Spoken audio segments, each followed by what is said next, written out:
উপরে ভোট দিবে এবং যে আল্লাহর সঙ্গে অঙ্গীকার পূর্ণ করিবে তিনি অবশ্যই তাকে মহা পুরস্কার দিবেন।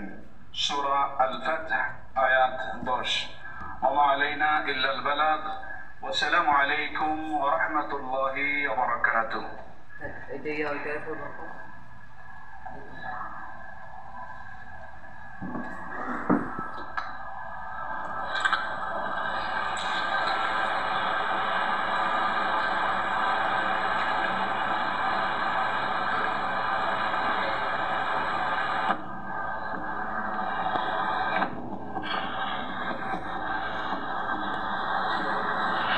সম্মানিত সুধীবৃন্দ, মহামান্য রাষ্ট্রপতি আজ 24 শ্রাবণ 1431 8 আগস্ট 2024 তারিখে গণপ্রজাতন্ত্রী বাংলাদেশের অন্তর্বর্তীকালীন সরকারের প্রধান উপদেষ্টা হিসেবে জনাব ডক্টর মোহাম্মদ ইউনূসকে নিয়োগ প্রদান করেছেন।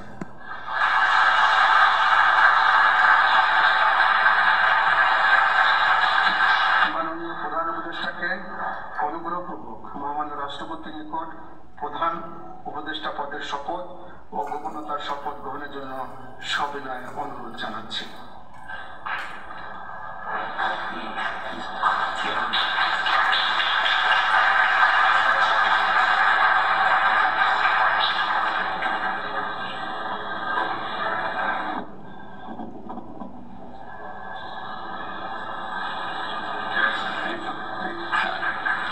নবনিযুক্ত মাননীয় প্রধান উপদেষ্টাকে অনুগ্রহপূর্বক শপথ পাঠ করানোর জন্য মহামান্য রাষ্ট্রপতিকে বিনীত অনুরোধ জানাচ্ছি।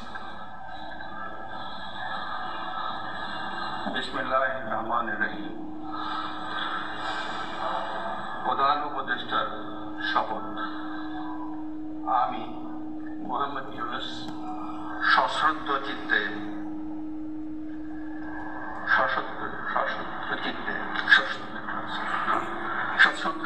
শপথ গ্রহণ করতেছি যে আমি আইন অনুযায়ী অন্তর্বর্তীকালীন সরকারের প্রধান উপদেষ্টা পদের কর্তব্য বিশ্বস্ততার সহিত পালন করিব। আমি বাংলাদেশের প্রতি অকৃত্রিম বিশ্বাস ও আনুগত্য পোষণ করিব। আমি সংবিধানের রক্ষণ সমর্থন ও নিরাপত্তা বিধান করিব এবং আমি ভীতি বা অনুগ্রহ অনুরাগ বা বিরাগের বশবর্তী না হইয়া সকলের প্রতি আইন অনুযায়ী যথাবিহিত আচরণ করিব। এবার মাননীয় প্রধান উপদেষ্টাকে গোপনতার শপথ পাঠ করানোর জন্য মহামান্য রাষ্ট্রপতিকে বিনীত অনুরোধ জানাচ্ছি। আমি মোহাম্মদ ইউনূস সশ্রদ্ধ চিত্তে শপথ গ্রহণ করিতেছি যে অন্তর্বর্তীকালীন সরকারের প্রধান উপদেষ্টা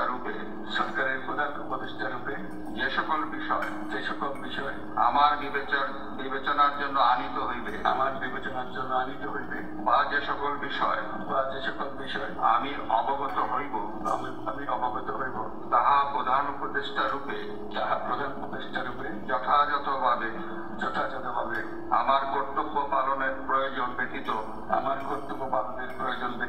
প্রত্যক্ষ বা পরোক্ষভাবে কোনো ব্যক্তিকে জ্ঞাপন করিব না বা কোনো ব্যক্তির নিকট প্রকাশ করিব না। ধন্যবাদ।